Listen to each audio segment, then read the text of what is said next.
So here's just a very quick video because I really don't have a lot of time. I've just flown in from Singapore. I need to fly back out again to Indonesia. So just a little bit about why I'm recommending these particular sensors.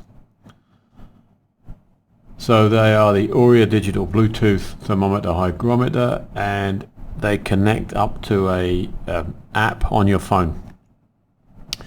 Now I put them inside these, apparently they're makeup sponge cases, but they look like little eggs. You can buy them in a whole different bunch of formats. Don't worry too much about that, but the key thing is that they hold the sensor in the same place that an egg would typically sit, which gives us a lot of flexibility with them. Now, looking at why am I recommending these units? Firstly, because I've used them for the last couple of years. They are calibratable, so if I calibrate them, I'm going to do that at roughly the temperature that you're going to use them at. Because if you calibrate them at the low temperature and try and use them in the high, you'll see there'll be greater drift. But when you do them at the temperature you want the unit to run at, they seem to be a lot more stable. So that's the first thing. They've got a very long battery life, and you can replace the batteries. So some of these units I've had for 2.5 years now, and they are still working absolutely fine. You do need to recalibrate them every now and again, but generally pretty good. You can monitor without interfering with the results, so you can do it from outside of the incubator, which is always useful, and they are incredibly inexpensive, so you know, any issues, throw them away. Also, in terms of sometimes with the transport, and I'll get back to that in a moment, but it's literally, it can be a throwaway product if you so wish. So first place I would use these is the egg store. So if that's the case, I'm going to calibrate them to run around 16 to 18 degrees, and by putting them around your egg store, you're going to actually see what the temperature where your eggs are stored actually is. What most people do will have a logger on the wall which tells you the temperature of the wall and not really the temperature of the eggs. So making sure that we know exactly the temperature of the eggs around the store is going to be really beneficial. Not just in the hatchery but also on the farms as well during transportation. So you can send them out to the farms. The farm manager can put them on certain trolleys, so long as you know where they are inside the van or the truck. You'll be able to see how much drift you get between leaving the farm and coming back to the hatchery. So that's really useful.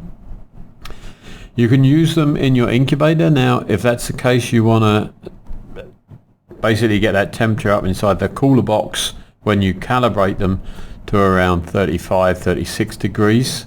You can do that with something like a hot water bottle, or in my case I actually have a electric heat pad which I can use in there, along with a small fan which just circulates the air, mercury thermometers so I know the temperature is correct, and then I calibrate from that.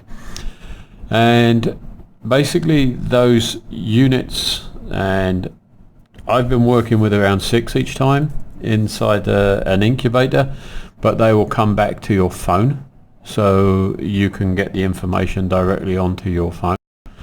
And then basically you're going to place these around your hatchery, around your incubator.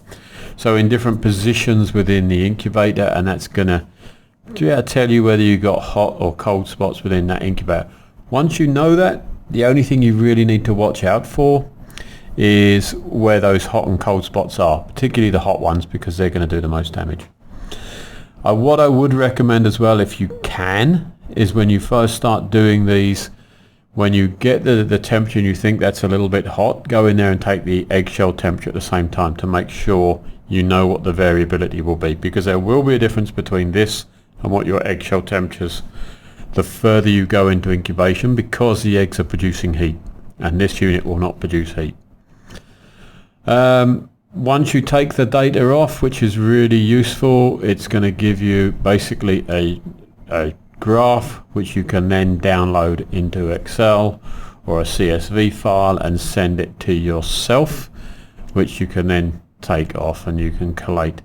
So Once you've got that CSV file, you email it to yourself, for example, and you have the log of where you put those temperature sensors, so you can see exactly where your hot and cold spots are. It won't take you many attempts to do this to really work out what's going on inside of your machine.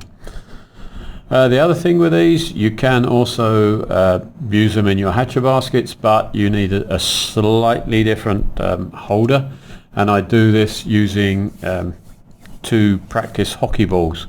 Obviously, if you put the sensor directly in, the birds are going to touch it, and so you're going to get a very dodgy result.